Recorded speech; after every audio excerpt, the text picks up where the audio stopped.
Olá, sejam todos bem-vindos. Eu sou o psicólogo Elcio Pini. Aqui no meu canal, toda semana a gente fala um pouquinho de psicologia para vocês. E o assunto dessa semana é bastante interessante e muito importante. Essa semana eu vou falar sobre dependência. Quando a gente fala em dependência, nós nos referimos não só apenas à dependência química, mas também à dependência emocional ou qualquer outro tipo de independência que faz com que o indivíduo tenha dificuldade de seguir adiante sozinho, tomar decisões por si só, conseguir dormir sem precisar tomar um remedinho, conseguir sair para o dia de trabalho ou de atividade sem precisar de algum incentivo extra, uma cafeína ou alguma coisa desse tipo. Enfim, encarar o dia e encarar a vida por si só. Ser dependente significa não ter autonomia na maior parte da própria vida, sem precisar de artifícios externos, sejam eles medicação, uso de drogas, alcoolismo ou até mesmo o uso ou dependência de outras pessoas. Mas hoje eu vou falar especificamente sobre a dependência química e o alcoolismo. Os dois são mais ou menos parecidos, só que em determinadas situações com nível de gravidade diferentes. A dependência química começa, e aqui vai logo de cara um pleonasmo, na primeira vez. Né? Ou seja, quando alguém, ou traficante, ou conhecido do traficante, acaba oferecendo a droga para uma pessoa que nunca usou, dizendo que é legal, é divertido, que vai fazer com que ela crie mais coragem para fazer as coisas, para dançar, para se soltar mais, para se enturmar, porque todo mundo lá daquele lugar que eles vão, ou todas as pessoas legais e descoladas usam, para conhecer outras pessoas, que ajuda inclusive no desempenho sexual, entre outras coisas parecidas. O que é importante frisar aqui, né? O jovem ou a pessoa só vai acabar aceitando essa situação, aceitando usar as drogas, se tiver alguma dificuldade em alguns pontos que foram colocados para ele. Né? Ou seja, na falta de confiança, na falta de amor próprio, acreditar em si mesmo para se enturmar com outras pessoas, para participar de festas ou eventos, para estar ali se divertindo, tomando a sua bebida ou o seu refrigerante sem precisar de ajuda externa. Quando a pessoa não tem confiança que vai conseguir chegar naquela pessoa que gosta, que o desempenho não vai ser bom, aí ele vai acabar acreditando, vai acabar tomando a primeira vez, a sensação tende a ser boa e ele vai continuar consumindo até com que o seu corpo não consiga mais andar sem a ajuda desses comprimidos, dessas drogas, sejam elas quais forem.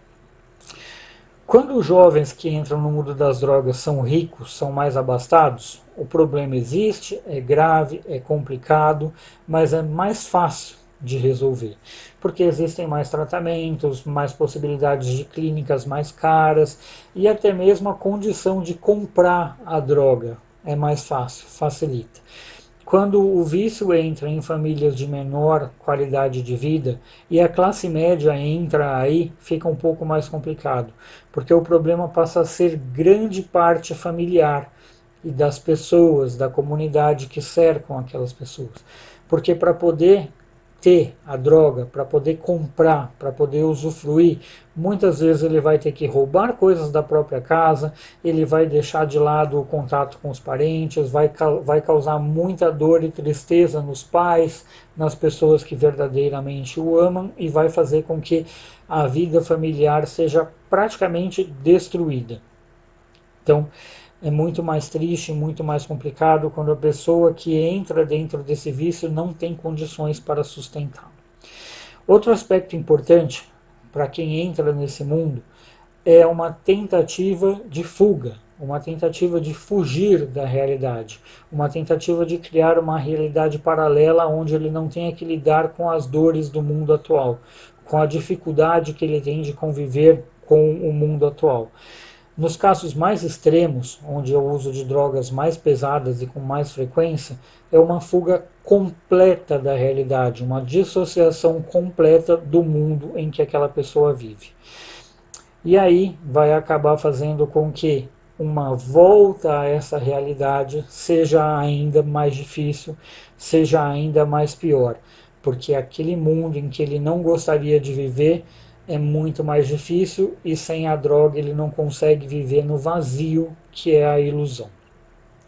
O grande dilema é descobrir quando a pessoa se vê em uma situação tão grave a ponto de embarcar nessa ideia.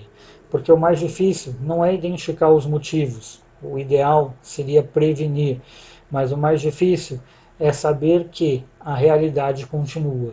Para aquelas pessoas que usam a droga, para aquelas pessoas que precisam dela, o mais difícil é saber que o mundo continua ali e que sem aquela ajuda, sem aquele suporte, ele não vai conseguir se mexer, não vai conseguir sair do lugar. Os programas de reabilitação são necessários, mas são doloridos. A abstinência é dolorida, é muito sofrimento. E depois de alguns meses sem nenhum uso de droga, sem nenhuma fuga, a pessoa pode sim cair de novo no vício, pode ter uma recaída e pode ter que começar o processo todo de novo. Por isso, é muito importante que após o período de reabilitação, a pessoa tenha um acompanhamento emocional fundamental e psicológico. Porque não adianta só colocar o filho, o parente, o amigo, 3, 6, 9 meses em uma reabilitação e quando ele volta para casa, tratá-lo ainda como um drogado, como um dependente, sem empatia, sem amor, sem cuidado, sem respeito.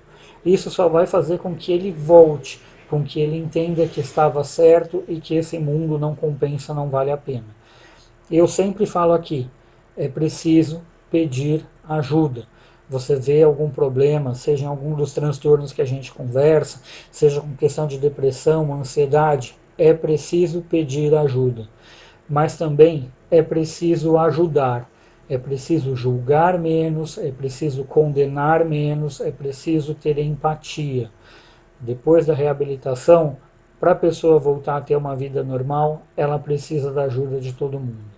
Se ela pediu ajuda, teve o tratamento, é a hora de retribuir a ajuda que foi pedida. Tá bom, pessoal? A dependência emocional também é muito importante e ela deixa muitas feridas. Quando uma pessoa diz para outra, sem você eu não sei viver, eu não vivo sem você, é porque ela já chegou num ponto muito baixo da autoestima e do amor próprio. E quando essa pessoa vai embora, as cicatrizes são imensas. Mas esse assunto é grande, para não deixar o vídeo maior, é um assunto que a gente deixa para falar especificamente em outro momento. Tá bom, pessoal? Muito obrigado pela atenção, obrigado por estarem aqui. Caso gostem, ficaria feliz de que vocês deixassem aqui o seu like, compartilhassem o vídeo com as pessoas que vocês gostam também. E eu espero vocês na próxima semana. Querendo algum assunto específico, só deixar aqui.